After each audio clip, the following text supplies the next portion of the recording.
اعوذ باللہ من الشیطان الرجیم بسم اللہ الرحمن الرحیم رب اشرح لی صدری ویسر لی امری واحلل عقدۃ من لسانی یفقہوا قولی واجعل لی وزیرا من اہلی رب زدنا علما اللہم فقہنا فی الدین رب یسر ولا تعسر وتمم بالخیر وبک نستعین آمین یا رب العالمین۔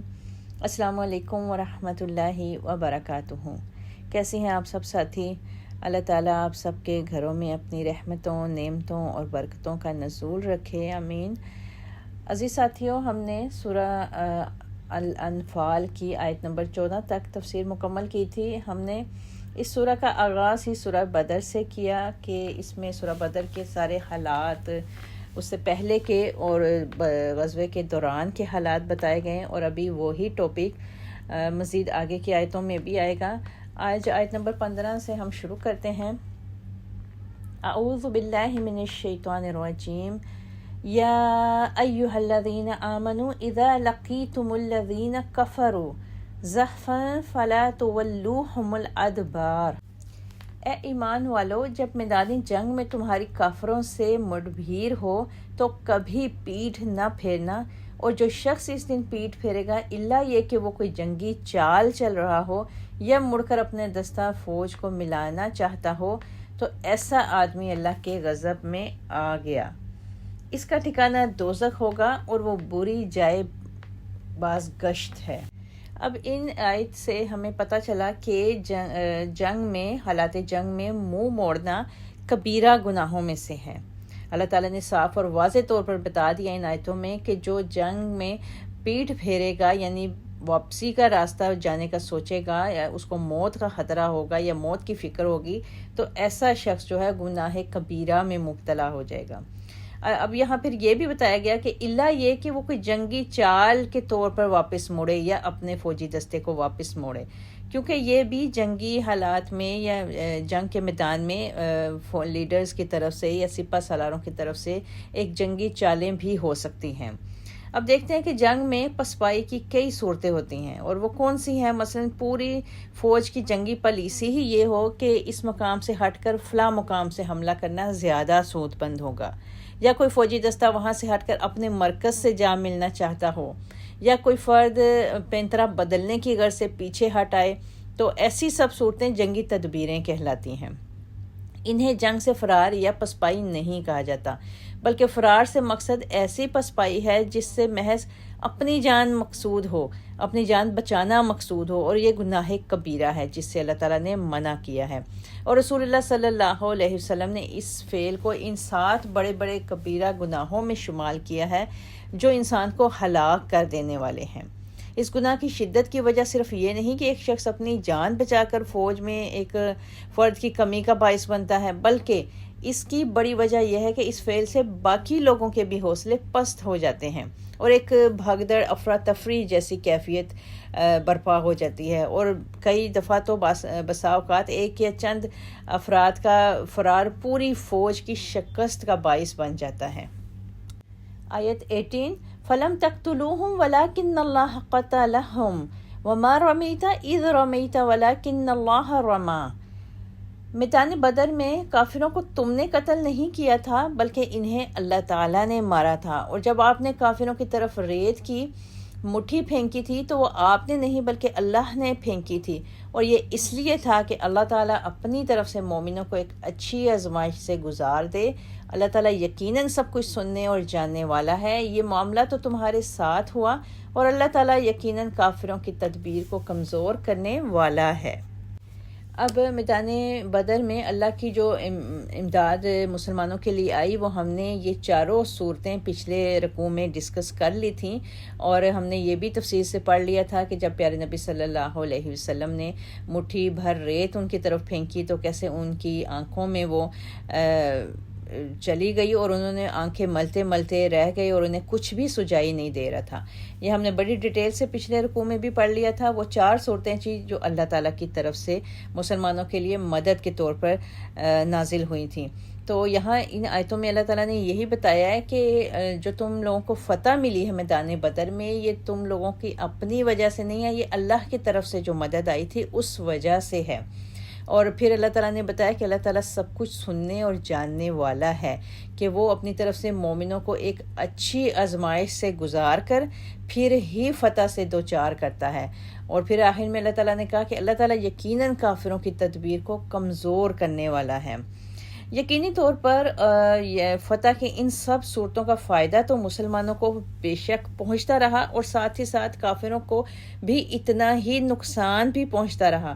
اور جو تدبیر بھی وہ مسلمانوں کے نقصان کے لیے کر رہے تھے، اللہ نے ان ساری کی ساری تدابیر کو توڑ کے رکھ دیا اور ان کے سب منصوبے خاک میں ملا دیے۔ تو اس چیز سے بھی ہمیں پتہ چلتا ہے کہ ہمیشہ فتح اور کامیابی صرف اس وجہ سے نہیں ہوتی کہ وہ ہم اس کو ڈیزرو کرتے ہیں یا ہماری محنت کا نتیجہ ہوتا ہے۔ جب تک اللہ تعالیٰ کی مدد، اللہ تعالیٰ کا فضل، اللہ تعالیٰ کا کرم ساتھ نہیں ہوگا، کسی بھی فتح اور نصرت سے دوچار ہونا ناممکن ہے۔ آیت 19 سے پڑھتے ہیں، ان تستفتحوا فقد جاءکم الفتح۔ مکہ والو، اگر تم فیصلہ ہی چاہتے تھے تو وہ اب تمہارے پاس آ چکا۔ اب اگر تم باز آ جاؤ تو یہ تمہارے حق میں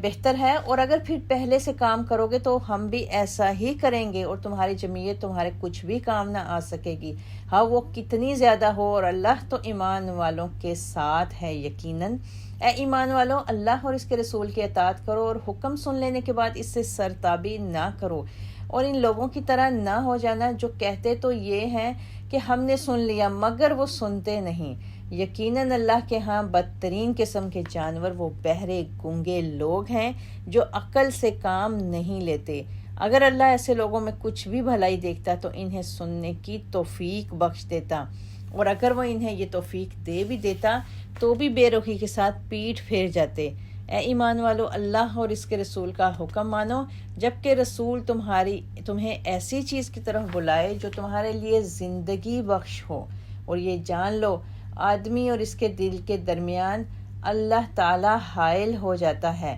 اور اسی کے حضور تم جمع کیے جاؤ گے۔ اس مصیبت سے بچ جاؤ جو صرف انہی لوگوں کے لیے مخصوص نہ ہوگی جنہوں نے تم میں سے ظلم کیا ہو، اور جان لو کہ اللہ تعالیٰ سخت سزا دینے والا ہے۔ اب ان آیات کے شروع میں اللہ تعالیٰ نے مکہ والوں کو مخاطب کر کے، یعنی خاص طور پہ کافروں کو، اپنی سرگرمیوں سے رک جانے کی نصیحت کی ہے۔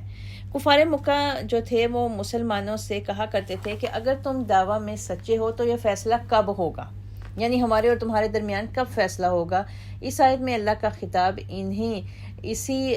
جو ان کو ہزیمت خوردہ تھے، ایک شکست خوردہ تھے، ان کو شرمندگی کا سامنا تھا، ان کافروں سے مخاطب ہو کے کہا کہ اب وہ فیصلہ آ چکا ہے جسے تم اپنی آنکھوں سے دیکھ رہے ہو کہ کس طرح حالات کی ناسازی کے باوجود مسلمانوں کو معجزانہ طور پر فتح نصیب ہوئی۔ لہٰذا اب بھی اگر راہ راست پر آ جاؤ تو یہی بات تمہارے حق میں بہتر ہوگی، اور اگر پھر بھی تم نے پہلے کی طرح نافرمانی، مخالفت، سرکشی اور وہی طعنہ زنی اور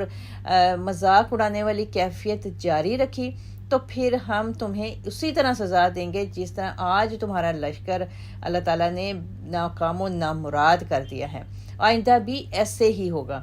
وجہ یہ ہے کہ مسلمانوں کا ساتھی اور حامی و ناصر خود ان کا پروردگار ہے۔ یہ سب باتیں اللہ تعالیٰ نے ان کو واضح طور پر ان آیات میں بتا دیں۔ بعض روایات میں یہ بھی آتا ہے کہ مکہ سے جب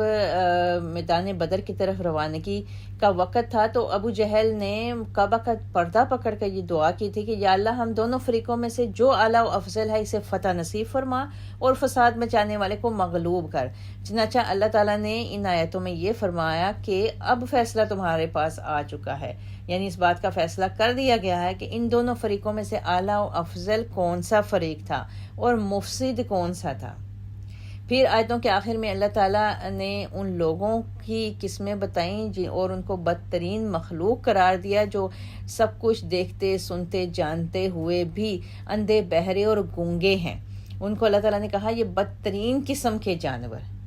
یعنی آنکھیں اس لیے ہیں کہ اللہ تعالیٰ کی کائنات کو دیکھیں، کان اس لیے ہیں کہ وہ حق کو سنیں، اور عقل اس لیے کہ وہ آنکھ اور کان کی بہم پہنچائی ہوئی جو معلومات ہیں اس پر غور و فکر کرے۔ اب جو شخص ان اعضاء سے کام نہ لیتے ہوئے انہیں بیکار بنا دیتا ہے، ان سے جو مقصد اللہ نے بنایا وہ مقصد حاصل نہیں کرتا، تو پھر ایسے لوگ جو ہیں وہ جانوروں سے بھی بدتر ہیں، جنہوں نے اپنی خداداد جو صلاحیتیں اللہ تعالیٰ نے اس کو دی تھی ان کو برباد کر دیا۔ یہی چیز بالکل سیم ٹاپک ہم نے سورہ اعراف کی آیت نمبر 179 میں بھی پڑھا تھا۔ پھر مزید آیت میں اللہ تعالیٰ نے ایسے لوگوں کے متعلق یہ بھی بتایا کہ بلاخر ایسے لوگوں میں بھلائی کا جو تھوڑا بہت جوہر موجود، اول تو موجود ہی نہیں رہتا، اور اگر ان لوگوں کو ہم اپنی طرف سے کوئی ایسا جوہر یا کوئی ایسی توانائی عطا بھی کر دیں تو وہ اس کو بھی دوبارہ سے سنی انسنی کر دیتے ہیں، اور ان باتوں کو ماننے یا تسلیم کرنے یا قبول کرنے پر آمادہ نہیں ہوتے۔ پھر مزید آیتوں میں بتایا گیا کہ اللہ اور اللہ کے رسول کی طرف سے جو دعوت دی جا رہی ہے، اے مسلمانوں، اے ایمان والو، تم لوگوں کو یہ تمہارے لیے زندگی بخش ہے، یعنی زندگی دینے والے ہیں، یعنی اللہ کے رسول کا جو پیغام ہے وہ تمہیں دنیا میں بھی عزت و اطمینان کی زندگی نصیب کرے گا اور آخرت میں بھی نعمتوں سے بھرپور زندگی حاصل ہوگی۔ اور اگر اس کے مفہوم کو پوری طرح سمجھنے کے لیے یہ بات بھی ہم ذہن میں رکھیں کہ یہ صورت غزوہ بدر کے بعد نازل ہوئی، جبکہ مسلمانوں کی ایک ریاست قائم ہو چکی تھی اور وہ آزادانہ زندگی گزار رہے تھے، اور غزوہ بدر میں فتح نے انہیں ایک مساوی برابر کی قوم کا درجہ دے دیا تھا، اور وہ آپس میں نہایت پیار، محبت اور بھائی بھائی بن کر رہ رہے تھے۔ اب اس کے مقابلے میں دور جاہلیت کے معاشرے کو سامنے لائیں تو جس میں کہ لوگ ایک دوسرے کے خون کے پیاسے تھے۔ مدینہ میں جنگ بعث نے اور مکہ میں حرب فجار کی جنگ نے جو تھی گھروں کا صفایا کر دیا تھا۔ قبائلی جنگیں کسی طرح ختم ہونے کو نہیں آتی تھیں، اور پھر کہا کہ تم لوگ ان سے جان چھڑانے کی کوشش کرتے تھے۔ ہر طرف لوٹ مار کا بازار گرم تھا اور شراب کے دور چلتے تھے، کسی کی جان و مال عزت محفوظ نہیں تھی اور لوگوں پر ان کا جینا حرام ہو چکا تھا۔ پھر ایسے میں اللہ اور اللہ کے رسول نے جو دعوت اور تعلیم دی اس نے ان کی زندگی کا رخ موڑ دیا، اور پھر لوگ اس دعوت کو اپنا کر امن اور چین اور سکون کی زندگی گزارنے لگے۔ ان لوگوں کو پتہ چل گیا کہ یہ جو چیز ہم سارے غلط قسم کے کام کرتے ہیں یہ سوائے موت کے اور کچھ نہیں ہے، لہٰذا پھر یہاں پہ اس دعوت کو جو دعوت اسلام کی طرف سے تھی اس کو زندگی بخش کہنے کا مقصد یہی ہے کہ اس نے تم لوگوں کو ایک نئی زندگی عطا کی ہے، لہٰذا تمہیں فوراً اللہ اور اس کے رسول کی اطاعت کرنی چاہیے اور رسول کے بلانے پر فوراً حاضر ہو جانا چاہیے، کیونکہ اسی میں تمہاری زندگی کا راز پنہاں ہے۔ اور مزید اس آیت سے ہمیں یہ بھی پتہ چلا کہ انسان حق کتنے ہی ضروری کام مثلا فریضہ نماز میں بھی مشغول ہو تو اسے اللہ کے رسول صلی اللہ علیہ وسلم کے بلانے پر نماز چھوڑ کر فوراً حاضر ہو جانا چاہیے، جیسے کہ ہمیں حدیث سے بھی پتہ چلا کہ ابو سعید بن مولا رضی اللہ تعالیٰ عنہ کہتے ہیں کہ میں نماز پڑھ رہا تھا، آپ صلی اللہ علیہ وسلم میرے سامنے سے گزرے اور مجھے بلایا، میں نماز پڑھ کر حاضر ہوا تو مجھے فرمایا تم میرے بلانے پر فوراً کیوں نہیں آئے؟ کیا تم نے اللہ کا یہ فرمان نہیں سنا؟ یا ایھا الذین آمنوا استجیبوا للہ وللرسول اذا دعاکم۔ پھر آپ صلی اللہ علیہ وسلم نے فرمایا میں جانے سے پہلے تمہیں قرآن کی بڑی صورت بتلاؤں گا۔ جب آپ صلی اللہ علیہ وسلم جانے لگے تو میں نے آپ کو یہ بات یاد دلائی تو آپ نے فرمایا وہ صورت الحمدللہ رب العالمین ہے، اس میں 7 آیتیں ہیں جو ہر نماز میں مقرر پڑھی جاتی ہیں۔ پھر آیتوں کے آخر میں کہا گیا کہ اللہ جو ہے وہ آدمی اور اس کے دل کے درمیان حائل ہے،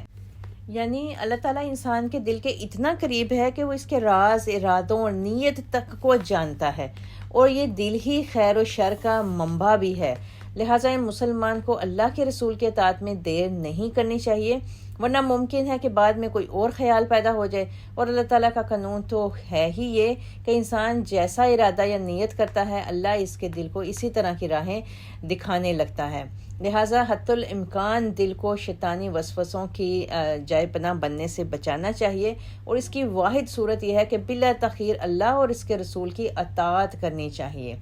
پیارے نبی صلی اللہ علیہ وسلم اکثر یہ دعا مانگا کرتے تھے، اللہم ثبت قلوبنا علی دینک، یا پھر یا مقلب القلوب ثبت قلوبنا علی دینک، یعنی الفاظ کے آگے پیچھے کرنے سے یہ دو طرح سے یہ دعا تھی جو پیارے نبی سے ثابت ہیں۔ پھر آیت میں کہا گیا کہ برائی کو روکنا ہر ایک پر واجب ہے۔ اللہ تعالیٰ نے صاف طور پہ آیتوں میں بتا دیا کہ جب مصیبت آئے گی یا عذاب آئے گا تو پھر یہ نہیں ہوگا کہ جو لوگ غلط کام کر رہے ہیں وہ صرف ان پر آئے گا، پھر سارے کے سارے لوگ اس کی رگڑ میں آئیں گے۔ اور اس آیت میں ہمیں اجتماعی زندگی کے فتنے سے بچاؤ اور نہی عن المنکر کے فریضہ کی اہمیت بھی بیان کی گئی ہے۔ یعنی فرض کریں کہ کسی معاشرے میں اللہ کے رسول کی نافرمانی یا کوئی برائی پیدا ہوتی ہے اور لوگ اس کا بروقت نوٹس نہیں لیتے، جس کا نتیجہ یا نوٹس نہیں لیتے یا اس سے نظر چرا جاتے ہیں، تو اس کا نتیجہ یہ ہوتا ہے کہ وہ برائی معاشرے میں پھیل جاتی ہے۔ تو اس برائی کی پاداش میں پھر اللہ کی طرف سے جو عذاب آئے گا وہ سب لوگوں کو اپنی لپیٹ میں لے لے گا، اور یہ ممکن نہیں ہوگا کہ جو لوگ یہ برائی کا کام نہیں کرتے تھے وہ بچ جائیں گے، کیونکہ ان لوگوں کا جرم یہ ہوتا ہے کہ جب وہ برائی پیدا ہوتے یا بڑھنے لگتی ہے تو اس وقت انہوں نے اسے روکنے کی غفلت کیوں کی ہوتی ہے کہ وہ اسے روکتے نہیں ہیں، نہ ہی لوگوں کو اللہ کے عذاب سے ڈراتے ہیں۔ تو یہ چیز اللہ تعالیٰ نے ان آیتوں میں مزید واضح کی ہے۔ پچھلی رکوع میں بھی ہم نے یہ چیز بڑی واضح طور پر پڑھ لی تھی کہ برائی کو کرنا تو جرم ہے ہی، لیکن برائی کو نہ روکنا بھی جرم ہے۔ آیت 26 وَاذْكُرُوا إِذْ أَنْتُمْ قَلِيلٌ مُسْتَضْعَفُونَ فِي الْأَرْضِ، اور وہ وقت یاد کرو جب تم تھوڑے سے تھے، زمین میں کمزور سمجھے جاتے تھے، اور تمہیں یہ خطرہ لگا رہتا تھا کہ لوگ تمہیں کہیں اچک کر نہ لے جائیں، پھر اللہ نے تمہیں جائے پناہ مہیا کی اور اپنی مدد سے تمہیں مضبوط کیا اور کھانے کو پکیزہ چیزیں دیں تاکہ تم شکر گزار بنو۔ اے ایمان والو، دیدہ و دانستہ اللہ اور اس کے رسول سے خیانت نہ کرو، اور نہ ہی تم آپس کی امانتوں میں خیانت کرو، اور جان لو کہ تمہارے مال اور تمہاری اولاد تمہارے لیے آزمائش ہیں، اور اللہ کے ہاں اجر دینے کو بہت کچھ ہے۔ اے ایمان والو، اگر تم اللہ سے ڈرتے رہے تو اللہ تمہیں قوت تمیز عطا کرے گا، تم سے تمہاری برائیاں دور کرے گا اور تمہیں بخش دے گا، اور اللہ بڑا ہی فضل کرنے والا ہے۔ واللہ ذو الفضل العظیم۔ اب یہاں پر ان آیتوں کے شروع میں اس وقت کا ذکر کیا گیا جب مسلمان کمزور تھے اور نیا نیا اسلام ظاہر ہوا تھا، اور لوگ اس خطرے میں رہتے تھے کہ ہمیں کہیں کوئی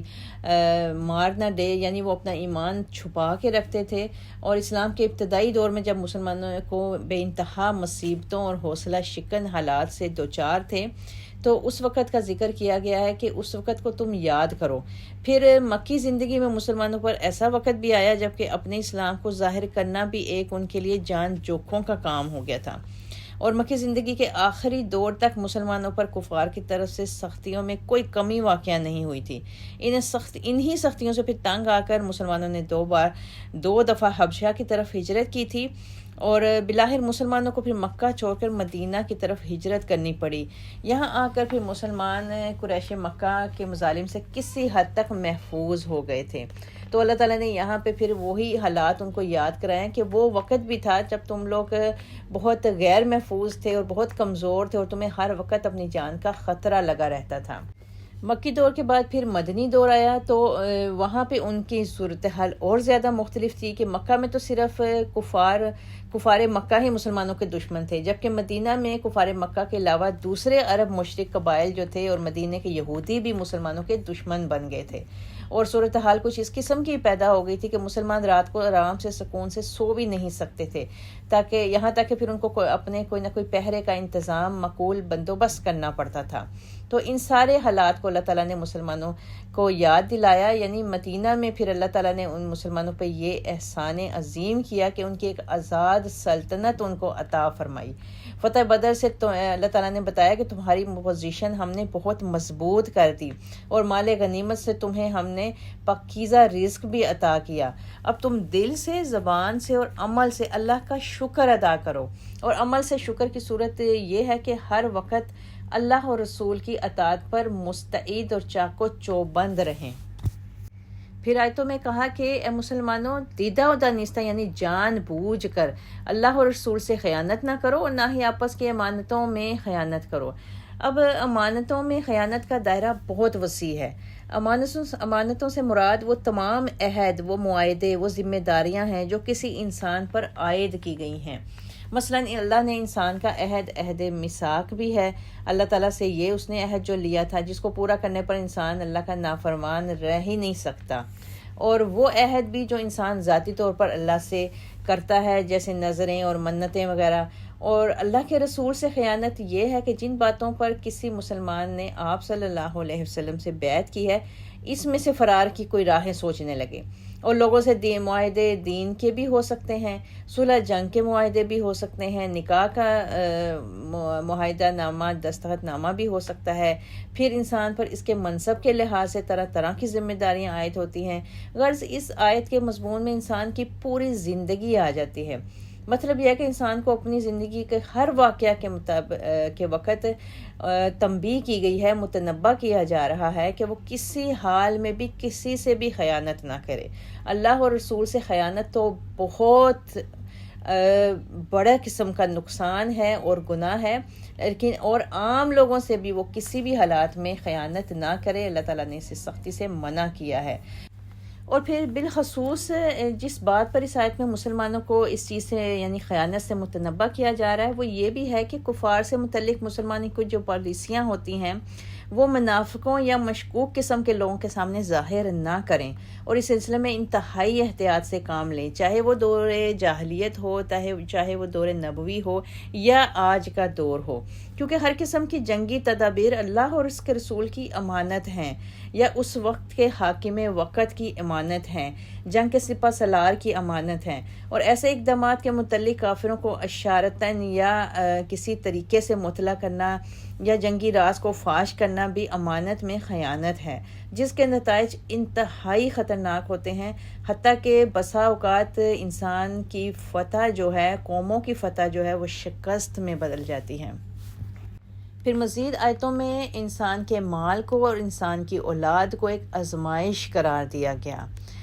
آزمائش کیوں قرار دیا گیا؟ کہ مال اور اولاد ایسی چیزیں ہیں جس سے انسان کا فطری لگاؤ اور محبت ہوتی ہے، اور انہی کے ذریعے مسلمان کی ایمان کی آزمائش ہوتی ہے، اور یہ آزمائش ایسی پرخطر ہوتی ہے کہ انسان کو احساس بھی نہیں ہوتا کہ وہ آزمائش میں پڑ چکا ہے۔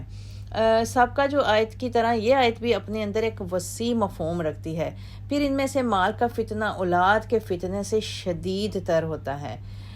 اس متعلق حدیث دیکھتے ہیں، عمرو بن عوف سے روایت ہے جو بنی عامر کے حلیف تھے کہ آپ صلی اللہ علیہ وسلم نے فرمایا، اللہ کی قسم میں تمہارے محتاج ہونے سے نہیں ڈرتا، بلکہ میں تو اس بات سے ڈرتا ہوں کہ دنیا تم پر کشادہ کر دی جائے گی جیسے تم سے پہلے لوگوں پر کشادہ کی گئی، پھر تم اس میں ایک دوسرے سے آگے بڑھنے کی کوشش کرنے لگ جاؤ تو وہ تمہیں اس طرح ہلاک کر دے جیسے تم سے پہلے لوگوں کو ہلاک کیا تھا۔